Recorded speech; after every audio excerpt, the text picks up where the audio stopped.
están? Es un gusto y un placer estar con ustedes nuevamente en un foro homeopático más. Tengo el gusto de presentarles a la doctora Perla. ¿Cómo estás? ¿Qué tal? Bueno, mucho gusto estar con ustedes. Y bueno, el día de hoy nos acompaña desde Tijuana el doctor Marco Vinicio Martínez Vázquez. Doctor, un gusto que nos acompañe. Muchas gracias. Es un placer, doctor. Bienvenido. Mucho gusto. Mucho gusto. Igualmente, un placer estar con ustedes. Pues la verdad es que su currículum del doctor es muy amplio. Él es profesor de tiempo completo en la Universidad Autónoma de Baja California. Él es doctorante en psicoterapia humanista por el Instituto Humanista de Sinaloa. También tiene una maestría en terapia familiar por CEFAP, una maestría en neurociencia y biología del comportamiento por la Escuela Pablo Olavide de Sevilla, España. Tiene una maestría en nutrición por la Universidad Autónoma de Baja California. Y bueno, tiene subespecialidades en trabajo con sueños, trabajo con síntomas, trabajo corporal y una especialidad en psicoterapia gestal por el Instituto Humanista de Psicoterapia Gestalt. La verdad es que pues un currículum muy grande y queremos aprovechar precisamente de toda su experiencia para enfocarnos en un tema el día de hoy. Sí, vamos a hablar precisamente de la psicoterapia gestal asociado a la homeopatía y nos gustaría mucho, doctor, le damos la palabra, que nos diga a qué se refiere esto de la psicoterapia gestal para que todo el público lo conozca un poquito más. La psicoterapia gestal trabaja principalmente con lo que es la sensación, la emoción y los sentimientos. A nivel del sistema nervioso, aunque sabemos que el sistema nervioso trabaja todo en conjunto, no por partes, sí tenemos que hay un cierto predominio del sistema límbico para trabajar con esta reunión. Por el otro lado, yo soy también psicoterapeuta sistémico y en la sistémica trabajamos un poco más con el área prefrontal, donde está más enfocado lo que vendría a ser el juicio, la parte intelectual. Entonces, hay una buena correlación entre el prefrontal y el sistema límbico. Entonces, ahora sabemos que en la actualidad, comparada con la época en que pues yo era niño y tal vez hasta 1995 o un poquito más adelante tal vez, decíamos que las personas tenían que aprender a dominar sus emociones. Entonces, eso hablaba como que éramos maduros. Pero ahora sabemos, por estudios que ha realizado un doctor que es Antonio Damasio, eh, que realmente las emociones siempre nos van a dominar a nosotros. De hecho, si nosotros perdiéramos la capacidad de conectar el área prefrontal con el área límbica, lo que sucedería sería que no podríamos tomar decisiones. Y ese es un punto súper importante en el que podemos hacer no podemos hacer, sino que convergen tanto este tipo de terapia como la que usted nos está comentando con con la homeopatía. Hemos estado platicando muchos de los foros sobre el manejo de emociones, de sentimientos, para dar el tratamiento, el mejor tratamiento, el más correcto para el paciente. Usted que en su experiencia, ¿cómo le ha servido a usted esta terapia gestal ya aplicada en la consulta, doctor? Para empezar a hacer el proceso empático con el cliente es algo que se me ha hecho fundamental desde siempre.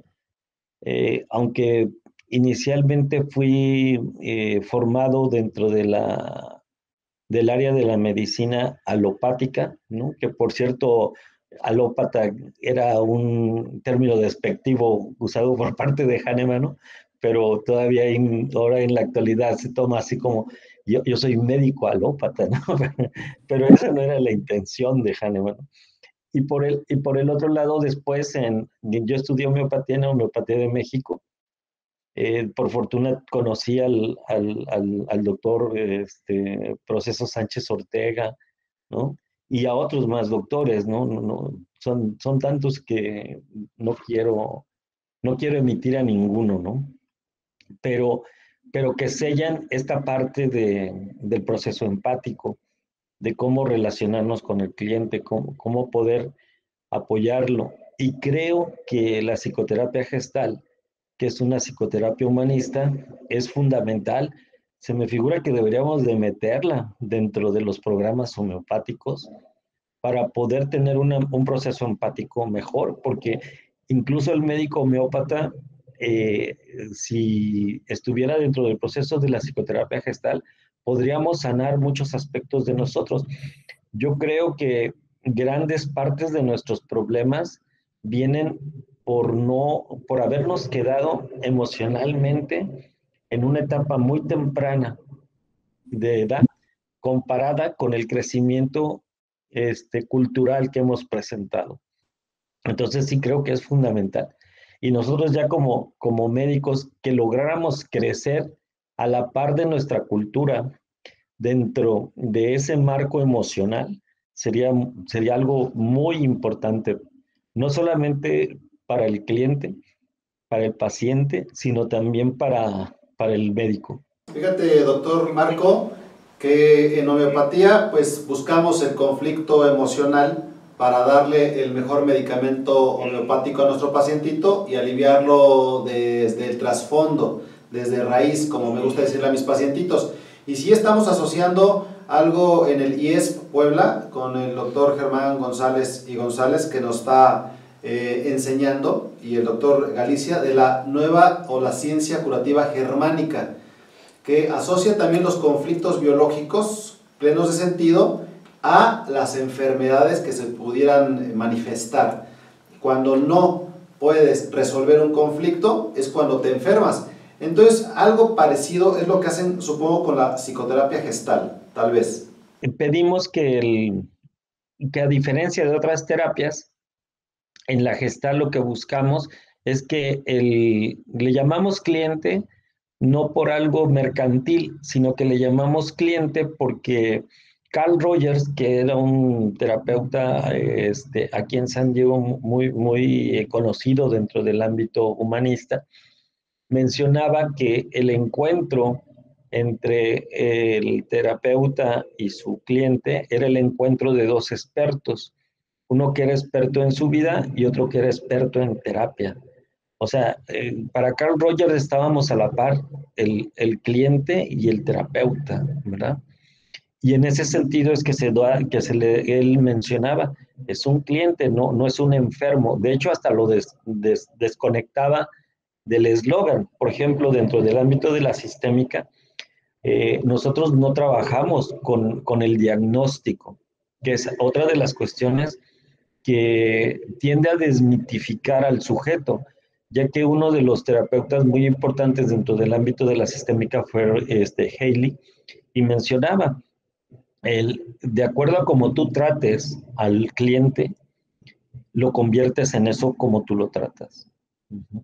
Entonces, al quitarle el eslogan del diagnóstico, nosotros ya no tratamos al psicótico, al neurótico, sino tratamos a Pedro, a Luis, a Jorge, a Ana, a Guillermina, etcétera, ¿no? Entonces, estamos como individualizando a la persona, le estamos dando un punto importante dentro de lo que ella es, porque como personas, pues no hay otro igual que nosotros, ¿no? Sí, claro que es muy importante porque normalmente con la medicina alopática tratamos la enfermedad, como bien dice usted, y con este tipo de medicinas que nosotros manejamos, la homeopatía, la psicoterapia gestal, la ciencia curativa germánica, vamos a tratar a todo en conjunto, desde las emociones, desde los conflictos, desde inclusive el cerebro y cómo se manifiestan en el cuerpo. Somos uno. De hecho, ahora sabemos que, por ejemplo, el grupo de proteínas que desde el punto de vista de la biología molecular se modifica cuando aprendemos algo. O sea, la arquitectura proteica cambia. Con cada Entonces, aprendizaje. sí, incluso hablando. hablando cambiamos. Es algo increíble o insólito, no sé. Nunca imaginé que pudiéramos poder ver algo de esto. Tal vez la física cuántica en la actualidad ayuda más a entender este tipo de procesos, ¿no? El hecho de no solamente ver de manera lineal, sino también de manera sistémica. Es decir, la manera lineal es donde, como el método científico actual, A implica B, B implica C, C implica D, pero no es bidireccional, es unidireccional, ¿no? Es decir, la variable independiente define a la variable dependiente, pero no viceversa. Y desde el pensamiento sistémico sí. Doctor, quería preguntar, con la psicoterapia gestal tratas a todos los pacientitos en cuanto a la edad, recién nacidos, niños, adultos, senectud. Mira, con la psicoterapia gestal, lo que nosotros hemos observado es que los niños tienen muchas habilidades. El lenguaje que utilizamos nosotros, decimos desde los sistémicos, son dos lenguajes, ¿no? El analógico y el digital. Uno es lo que digo y otro es cómo lo digo, ¿no? Entonces, eso es lo que da la connotación. Entonces, un niño o un animal, ¿no? Un perro, un gato, ellos, ellos no nos entienden el lenguaje digital, ¿no? El oral, como hablamos, pero sí nos entienden y sí nos leen el lenguaje analógico, es decir, el corporal. Entonces, por ejemplo, nosotros notamos dentro de los procesos de psicoterapia familiar, permitimos la entrada de niños, de niños, de animales. Entonces, por ejemplo, vemos que el perro cuando entra a la terapia va y se echa junto a la persona con la que se lleva mejor, ¿no? Así como la mamá le preguntas a quién quiere más de sus hijos y la mamá nos dice que a todos por igual, cuando les preguntas a los hijos quién es el consentido de mamá, todos señalan al consentido.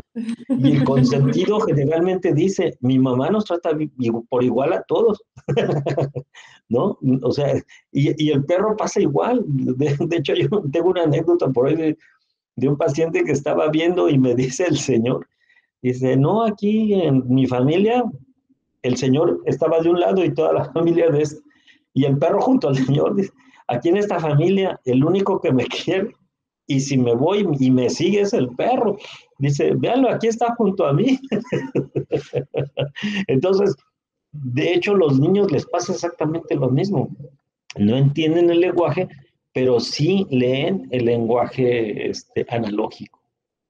Y después de que usted llega a trabajar la terapia con sus pacientes o con sus clientes, ¿ha utilizado el medicamento homeopático de acuerdo a las características que encuentra usted emocionales y esto, y cómo le ha funcionado? De hecho, yo trabajo más basándome precisamente en los elementos que me dirige el cliente, ¿no?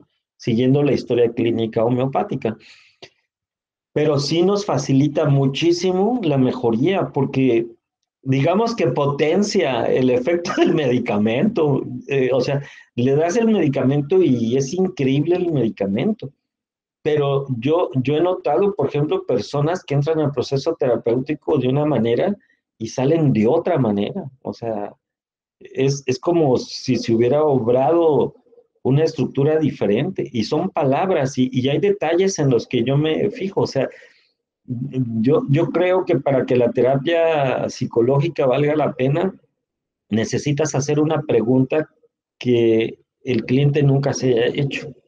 Y esa pregunta siempre aparece, no como me dicen mis alumnos, o sea, me dicen, debería de hacer una lista de preguntas que nunca se ha hecho el cliente.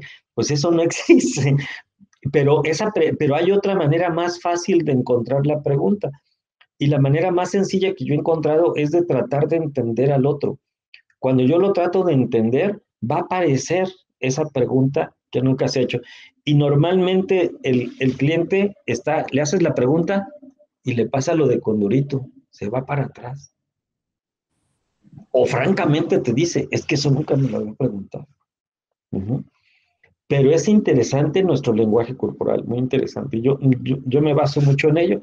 Entonces, yo he visto que con el medicamento homeopático, sí, claro, se van mejorando al paso del tiempo, pero en el proceso de que le metas homeopatía y la psicoterapia dentro de la misma sesión, pues el cambio puede verse realmente en muchos casos de forma inmediata.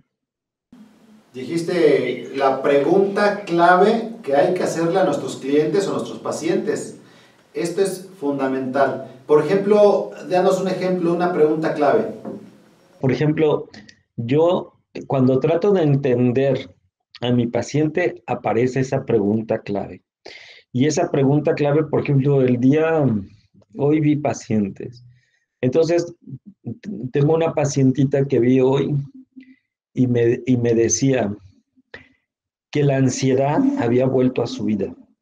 Uh-huh. Y entonces yo le digo, a ver, ¿cómo es que la ansiedad regresó? ¿No? Dentro de la terapia sistémica existe otra terapia que es englobada por ella, que se llama terapia narrativa. Entonces, yo le pregunto, bueno, ¿y cómo es que regresó a tu vida la psicoterapia, la ansiedad? Y me dice, es que ahora que me dio el COVID, ¿no? Pues yo me sentí como más ansiosa, yo esperaba que mi esposo me cuidara, pero a mi esposo también le dio el COVID, entonces pues no me cuidaba, ¿no? Y además él, por la educación que le dio su madre, pues no lo cuidaba tampoco. Entonces, él decidió en ese momento, pues también comentarle eso a su esposa y ella es psicóloga. Él es de artes visuales, plásticas. Y entonces yo le decía a ella, pero entonces la ansiedad puede ser que esté jugando un papel importante en tu vida. Y me dice, pues yo no sé cuál, porque nada más me está poniendo, pues de una manera en que hasta creo que me saca lo hipocondriaco. Y entonces le digo, ok, y le digo, pero ¿para qué nos sirve ser hipocondriacos? ¿Para qué nos sirve la ansiedad? O sea, en el caso tuyo, o sea, tal vez yo sepa para qué me sirve en el caso mío, pero ¿y en el caso tuyo para qué nos servirá? Porque yo recuerdo que me decías en alguna sesión pasada que tú necesitabas de la atención que nunca te había dado tu mamá cuando eras niña. Y generalmente cuando una persona está enferma, pues está buscando llamar la atención. No sé si en tu caso es igual. Y entonces ella me dice, sí, sí es igual. Mi mamá era así también. Mi mamá de todo se enferma, todo le duele. Uh-huh. Entonces ellos tuvieron una separación, los padres de ella. Y por más que hizo la mamá por enfermarse, pues no lo pudo retener. Ya, le valió el papá. Entonces aquí la pregunta clave fue haberle mencionado mi hipótesis de relacionar su aspecto de necesidad de sentirse atendida con el proceso que estaba permitiéndole la ansiedad a ella vivir, ¿no? Y entre más ansiosa era ella, pues más se aceleraba su corazón y más creía que tenía un problema cardíaco. Pues muy bien, doctor, muchísimas gracias por cuestiones de tiempo. Sí, ya se nos acabó el tiempo, o sea, el tiempo nos come mucho dentro del foro, pero la verdad es que es un tema súper interesante, muy extenso para poder platicar.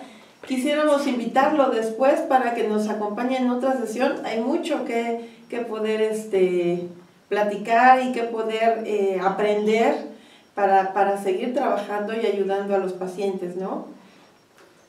Así es, doctor.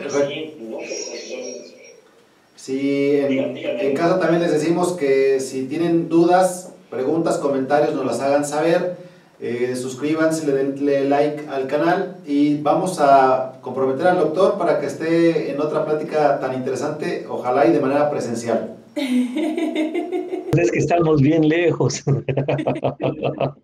Sí, Si no en línea, pero doctor, no se preocupe. El chiste es que sí, nosotros pudiéramos, pues, seguir aprendiendo, ya sea que usted nos acompañe en algún momento o que podamos platicar.